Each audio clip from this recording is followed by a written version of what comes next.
많은 사람들이 결혼 전에 부모님 혹은 집안을 봐라 이제 이런 얘기를 많이 하죠. 이게 저는 좀 동전의 양면 같은 거예요. 참고할 수 있죠. 아무래도 화목한 집안에서 자란 사람일수록 좀 더 그런 안정애착을 가지고 있고 또 그런 안정애착인 분들이 사람들을 좀 더 이해하고 안정적인 관계를 유지해 나갈 수 있는 그런 가능성이 높겠죠. 근데 그러면 사실은 부모님을 우리가 선택할 수 있는 게 아니잖아요. 그럼 우리 부모님이 사이가 좋은 부모님이라면 다행이겠지만 만약 우리 부모님이 이혼을 하셨거나 혹은 지금도 굉장히 불화 상태를 겪고 있고 굉장히 만날 때마다 이렇게 싸우고 이런 관계라고 한다면 그럼 그런 사람들은 어떻게 해야 될까요? 사실 너무 이건 그 사람의 어떤 그런 집안이나 부모님의 모습만 보고 결혼을 선택하고 그 사람에 대해서 판단한다는 건 굉장히 이건 큰 문제죠. 참고는 할 수 있지만 사실 인간은 환경에 영향을 받지만 환경에 지배를 당하는 건 아니거든요. 그렇기 때문에 제가 굉장히 강조하고 싶은 것은 부모는 우리가 선택할 수 없었던 거예요.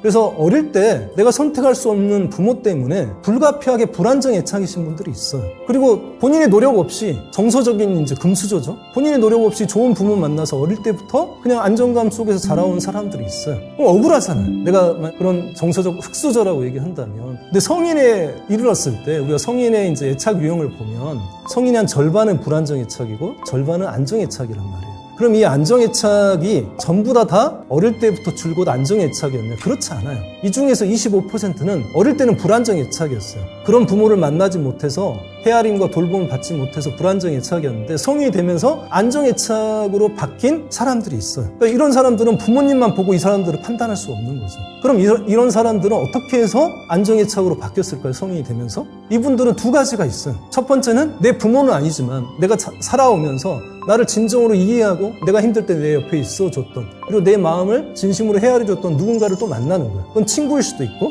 스승일 수도 있고 성직자일 수도 있고 그 다음에 연인이나 배우자일 수도 있는 거죠. 그러니까 이런 분들을 통해서 안정애착으로 바뀌시는 분들이 있단 말이죠. 그 다음에 두 번째 유형도 있어요. 다른 사람을 통해서가 아니라 스스로 정말 노력해서 그러니까 내가 어릴 때 상처받고 힘들었지만 어릴 때는 내가 나 자신을 싫어하고 세상을 굉장히 비관했지만 끊임없이 어떤 그런 독서도 하고 치유적인 글쓰기도 해서 이런 식으로 자기 치유나 자기 회복이 일어나신 분들이 있어요. 이런 분들은 우리가 획득된 안정애착이라고 얘기를 해요. 후천적이었던 그런 과정들을 통해서 자기 노력들을 통해서 정말 이렇게 좋은 사람이 되려고 노력을 해서 좋아진 거예요. 근데 이런 분들을 그냥 집안 부모님들이 이혼했다고 해서 한부모 가정이라고 해서 또 가정 불화를 겪고 있다라고 해서 그 사람들을 평가절하하거나 이렇게 부정적인 시선으로 보는 것은 굉장히 편협된 태도인 거죠. 그래서 그 사람이 누구와 어떤 사람들 속에 자라나느냐도 참 중요하고요. 또 그것은 부모와의 관계만을 놓고 볼 문제가 아니라 아까 얘기했던 것처럼 친구와의 관계도 굉장히 좀 중요하죠. 그래서 좀 더 다른 요소들, 좋은 친구들 얼만큼 있느냐도 좀 굉장히 좀 봐야 되고요. 어떤 사회적 환경들을 스스로가 자기 노력을 통해서 이렇게 지금까지 발전하고 성장해 왔느냐 이런 과정들을 굉장히 같이 봐야 된다고 저는 생각을 합니다.